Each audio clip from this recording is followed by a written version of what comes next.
그의 성공 바탕에는 남과 다른 통찰력 있는 사고방식, 열정, 낙관주의, 인내력 등의 복합 요소가 깔려 있으며 이와 함께 저희 처음 영상 주제 부자 되기 위한 조건 10가지 중 2가지가 첨가되어 있습니다. 대학 중퇴와 동업입니다. 그런데 매출 5천억 원의 퀀텀리프 신화 주인공이 된 대학 중퇴생이 성공 후 최대의 위기를 맞았습니다.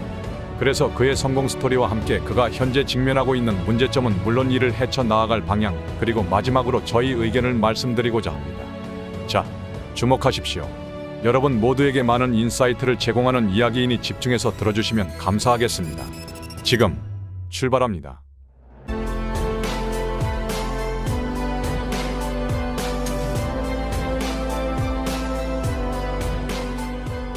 성공 방식. 대학에 다니던 한 학생이 어느 날 열심히 공부하던 학교 선배에게 이렇게 묻습니다. 나중에 뭐 할 겁니까? 그러자 그 선배 머뭇거림 없이 삼성 가야지 하더랍니다. 웬만한 사람 같으면 동의한다는 의미로 고개를 끄덕였을 겁니다. 그러나 그는 그다지 멋지다고 느껴지지 않았습니다. 한국에서 창업해도 스카이대 배경이 없으면 좋은 인재를 모을 수 없는 현실. 그는 그게 싫었습니다. 또한 학벌과 무관하게 가짜 현실 속에 안주하는 것 역시 싫었습니다. 그래서 현실적으로 꿈꿀 수 있는 목표보다 몇십 배 더 큰 목표를 설정했고 이를 달성하기 위한 방향을 찾아 나서자고 다짐합니다. 그런 다음 다니던 홍익대학교를 중퇴하고 진짜 현실에서 제대로 승부할 수 있는 미국으로 떠납니다. 그러면서 당당하게 말합니다. 난 절대 100억 원짜리 정도의 회사를 만들자고 시작하는 게 아닙니다. 무작정 미국으로 건너가 10년 만에 글로벌 회사를 만든 토종 한국인, 그는 바로 정세주입니다. 다양한 도전을 통해 자신의 재주가 무언지 발견해야겠다고는 했지만 미국에서의 생활은 녹록지 않았습니다. 브로드웨이에서 뮤지컬 공연 사업을 하기도 했지만 잘 풀리지 않았습니다. 생계유지를 위해 때밀이 수건, 수세미, 블라인드 판매 등 닥치는 대로 아르바이트를 하면서 버팁니다. 그러면서 사업 및 1,000만 원을 만들어 갑니다. 이러한 와중에 우연히 한 모임에서 구글 엔지니어인 우크라이나 출신 아텀 페타코프를 만납니다. 혁신적인 사업에 관심이 많았던 두 사람은 쉽게 의기투합하였고 함께 창업을 계획하기 시작합니다. 페타코프는 그의 끈기와 인내심을 믿는다며 주식을 팔아 마련한 창업 자금과 집 열쇠를 건네기도 했다고 합니다. 창업 아이템으로 헬스케어를 생각해낸 건 의사였던 아버지를 떠올리면서였습니다. 미국은 의료 접근성이 한국보다 더 낮아 병원에서 치료받기도 어려운 환자가 많다는 점을 감안하여 그들의 진료를 직접적으로 돕지는 못하겠지만 예방을 돕겠다고 마음먹습니다. 기술 발전에도 큰 변화가 없는 업종 중 하나가 헬스케어 분야였기 때문에 기회가 있을 것이라는 판단도 섰습니다. 2008년 룸의 전신인 워크스마트 랩스를 세우고 적은 비용으로 결과물을 낼 수 있는 앱도 만들었습니다. 여러 번의 시행착오를 거친 끝에 데이터와 심리파악 코칭 사업 모델을 완성합니다. 처음에 선보인 앱은 운동관리 앱으로 러닝머신을 뛰며 TV로 게임을 즐길 수 있도록 하였으나 반응은 시원치 않았습니다. 2008년 만보기와 GPS 바탕의 운동량 측정 앱인 카디오 트레이너를 선보인 후에야 고객이 모이기 시작합니다. 여기에서 정 대표와 페타코프는 사용자들의 데이터를 살펴보다 고객들이 과체중 때문에 걷기 운동을 선호하는 것을 알게 되었고 더불어 고객들의 관심사가 피트니스가 아닌 다이어트라는 것을 알아내게 됩니다. 그래서 운동과 식단, 습관, 심리 등을 두루두루 살피지 않으면 지속성이 없다는 판단을 내리고 2011년에 건강관리 앱 룸 다이어트를 선보이게 됩니다. 룸은 단순히 살을 빼는 것을 넘어 올바른 습관을 형성함으로써 건강을 유지하는 데 초점을 맞췄습니다. 그래서 성별과 나이, 키, 몸무게를 적고 목표 체중을 정하면 하루 섭취할 식단과 운동을 소개해주는 방식을 활용합니다. 메뉴나 먹는 양, 운동량을 추천해 체중 감량 동기부여를 강화합니다. 과도한 목표 설정이나 저칼로리 강요 대신 좋은 습관을 만들어주도록 합니다. 이용자들이 편하게 식사량을 기록할 수 있도록 하여 데이터를 구축하고 영양사를 고용해 사용자가 입력한 음식의 종류와 칼로리를 측정하면서 음식 데이터베이스도 구축했습니다. 룸의 인기 비결은 1:1 코칭에 있다고 합니다. 정규직 코치를 고용하여 1:1 상담 시스템을 만들어 공감과 동기부여, 책임감, 목표 설정, 조율, 피드백 등에 성공했습니다. 다이어트 할 때 치킨이나 맥주를 먹으면 안 된다는 걸 모르고 먹는 사람이 어디 있느냐는 생각을 바탕으로 사용자를 질책하기보다는 문제점 파악과 응원, 해결책 고민에 힘써 좋은 호응을 받습니다. 또한 개인 소비자에게 초점을 맞추면서도 기업과 건강보험사 등으로 고객층을 넓혀갑니다. 룸은 앞으로의 헬스 앱 시장 전망을 낙관해왔습니다. 왜냐하면 미국인이 제일 관심을 두는 건강 문제가 비만이기 때문입니다. 미국 하버드 공중보건대학 HSPH에 따르면 미국 20세 이상 성인 중 40%가 비만이며 과체중까지 포함하면 이 비중은 71.6%로 늘어난다고 합니다. 비만은 거기에서 그치지 않습니다. 비만으로 인해 당뇨병, 고혈압, 관절염, 심혈관계 질환 등을 초래하는데 이들 모두는 심각한 문제를 발생시키는 요인입니다. 그래서 눔은 체중 감량을 넘어 스트레스와 수면 관리, 당뇨병, 고혈압 등으로 사업을 확대할 계획을 하고 있었습니다. 위기에 대응하고 극복하는 마음 자세. 설립된 지 10년 이내에 벤처기업으로서 기업 가치가 10억 달러, 원화로는 1조 원 이상 되면 유니콘, 그리고 기업 가치가 100억 달러, 원화로는 10조 원 이상 되면 데카콘이라고 칭합니다. 한국이 자랑스럽게 내세울 정도의 데카콘 스타트업으로 평가를 받았던 주인공은 바로 눔입니다. 눔이 마지막으로 받은 투자는 5억 4천만 달러 규모였습니다. 2021년 상반기에 미국 사모펀드 실버레이크가 이 기업의 가치를 37억 달러로 보고 신디케이션을 주도했었죠. 원화로 환산하면 5조 원 이상으로 평가한 셈입니다. 눔은 이걸 근거로 올 초까지 회사를 10조 원 가치로 키워내 나스닥에 보란듯이 상장하고자 계획하고 있었습니다. 하지만 실패했습니다. 눔의 발목을 잡은 것은 눔의 사업 전망에 대한 부정적 견해의 대두입니다. 위기는 두 군데의 방향에서 왔습니다.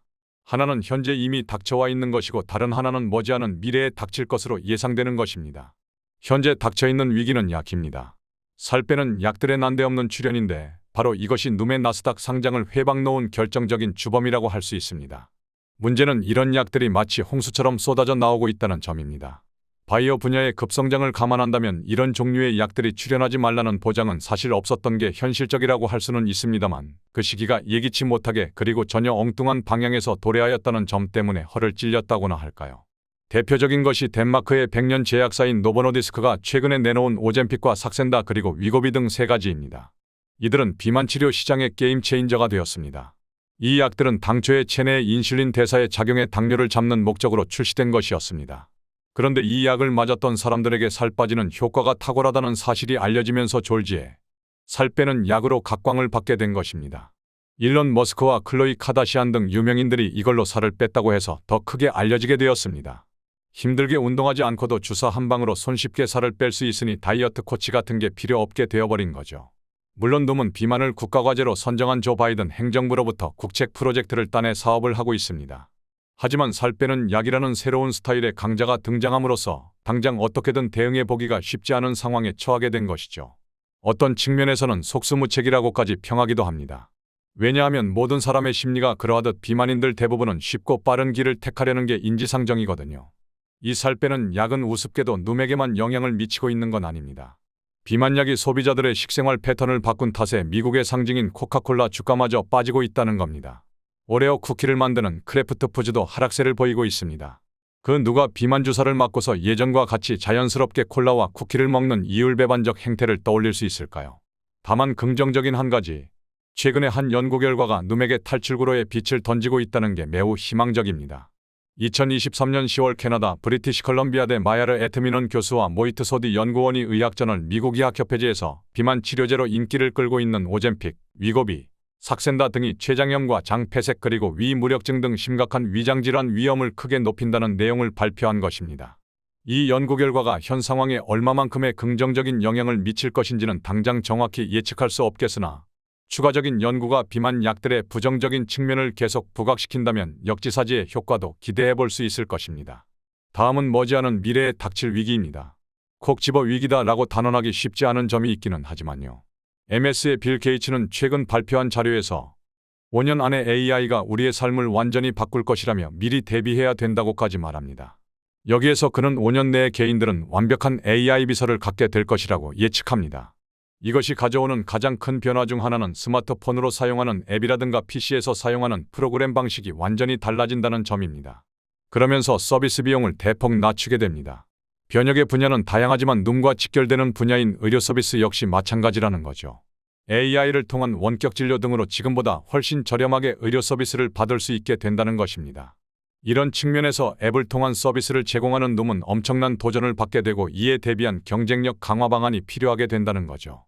눔 창업자 정세주 대표는 최근 경영권을 내려놓고 절치부심하고 있다고 합니다. 다만 이러한 위기에도 불구하고 이제 40대가 된 그는 포기하지 않겠다, 몇 탈출구를 찾아내리라 다짐하고 있습니다. 2년 전 5조 원이던 기업 가치가 이제 10조 원이 아니라 투자 유치 당시의 반토막 이하로 재평가되는 분위기지만 그에게 중요한 것은 위기에서 오히려 전환점을 찾아내는 근성입니다. 창업 초기에 하는 것마다 실패했던 경험이나 성공한 후 회사를 매각하여 개인적으로 수백억 원을 벌 수 있던 기회를 마다했던 것들이 전환점을 발견해내는 원동력으로 작용하게 될 것이라는 사실 역시 그는 자각하고 있습니다. 또한 그는 벤처의 근본이 주변의 가치평가가 아니라 앙트레프르너십, 즉 기업가 정신이라는 점도 똑똑하게 인식하고 있습니다. 이러한 정신들은 그가 이 위기를 극복하는 무기가 되어줄 것이라고 판단됩니다. 눔이 처한 상황을 보면서 저 나름대로 위기를 극복하려면 어떻게 해야 할까 생각해 보았습니다.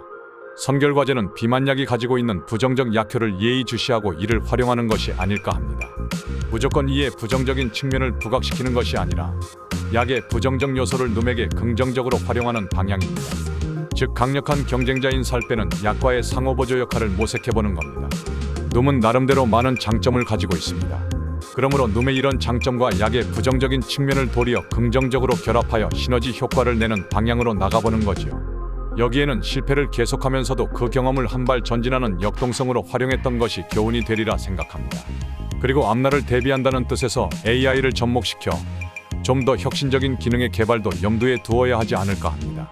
한편으로는 생각의 방향을 살짝 틀어볼 필요도 있지 않나 싶습니다. 현재의 상황을 달리 표현하자면 앞으로도 뒤로도 갈 수 없는 진퇴양난의 형국 같다고 할 수 있겠습니다. 그렇다면 옆으로 가면 되지 않을까라는 역발상의 생각을 해보자는 거죠. 그러면서 현상을 현미경과 내시경으로 다시 분석해보고 망원경으로 먼 앞도 관망해보는 겁니다. 상당히 추상적으로 들리겠지만 이를 현실적으로 이해하여 방법을 찾아내는 것이 바로 통찰력 아니겠습니까? 물론 말처럼 쉬운 일은 아니겠죠. 하지만 작가 프로스트가 구덩이에서 빠져나오는 가장 좋은 방법은 그것을 통과하는 것이라고 강조했듯 이 위기를 탈출할 수 있다는 굳센 믿음이 있다면 불가능은 없으리라 생각합니다. 다만 이건 비전문가로서의 소박한 의견 개진임을 말씀드립니다. 여러분들께서도 자신이 정세주 대표라면 어떻게 이런 구덩이를 빠져나올 수 있겠는지 그의 입장이 되어 한번 고민해보는 것도 좋을 것입니다. 더불어 여러분들이 눔의 창업 과정과 정세주 대표의 기업가적 정신을 잘 따라한다면 이 영상을 함께하는 보람이 있을 것입니다. 아마도 정세주 대표는 이번 위기를 잘 넘기고 계획했던 발전 모드를 지켜나갈 것이라고 믿습니다. 시청해주신 여러분께 감사드리며 부귀와 행복이 가득한 삶을 이루시기를 응원합니다. 이상 부자속으로였습니다.